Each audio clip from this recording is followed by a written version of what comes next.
The story of Ferdinand.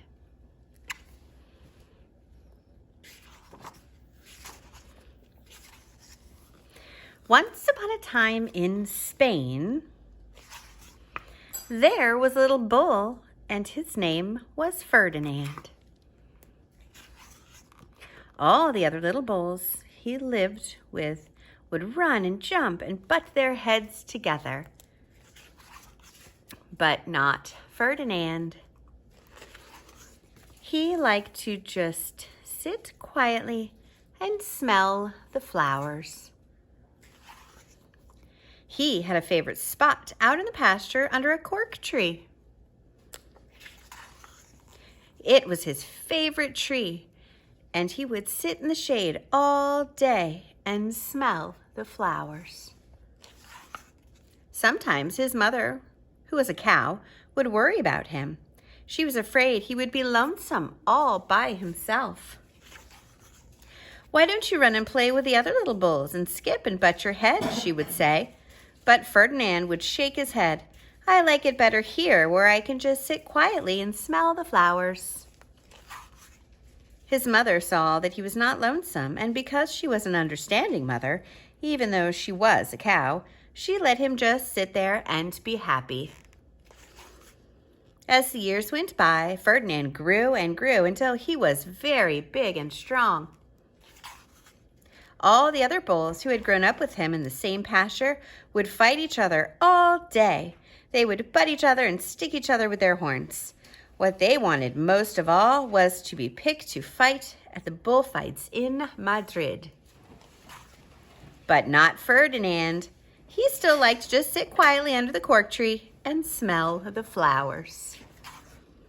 One day, 5 men came in very funny hats to pick the biggest, fastest, roughest bull to fight in the bullfights in Madrid. All the other bulls ran around snorting and butting heads, leaping and jumping, so the men would think they were very, very strong and fierce and pick them. Ferdinand knew that they wouldn't pick him, and he didn't care. So he went out to his favorite cork tree to just sit down. He didn't look where he was sitting, and instead of sitting on a nice cool grass in the shade, he sat on a bumblebee. Well, if you were a bumblebee and a bull sat on you, what would you do? You would sting him, and that is just what the bee did to Ferdinand. Wow, did it hurt! Ferdinand jumped up with a snort. He ran around, puffing and snorting and butting and pawing into the ground as if he were crazy. The 5 men saw him, and they all shouted with joy. Here was the largest and fiercest bull of all, just the one for the bullfights in Madrid. So they took him away for the bullfight in a cart. What a day it was. Flags were flying and bands were playing. And all the lovely ladies had flowers in their hair.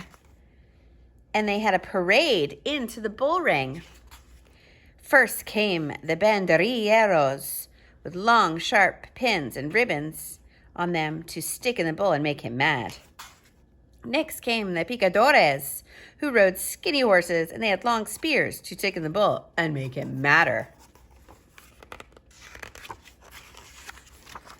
Then came the matador, the proudest of all. He thought he was very handsome and bowed to the ladies. He had a red cape and a sword that was supposed to stick the bull last of all.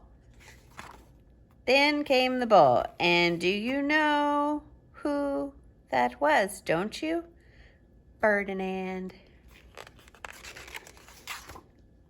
They called him Ferdinand the Fierce, and all the banderilleros were afraid of him, and the picadores were afraid of him, and the matador was scared stiff.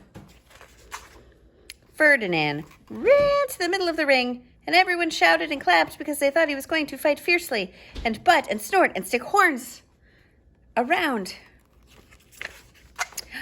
But Ferdinand, when he got to the middle of the ring, he saw the flowers and all the lovely ladies' hair, and he just sat down quietly and smelled. He wouldn't fight and be fierce no matter what they did. He just sat and smelled.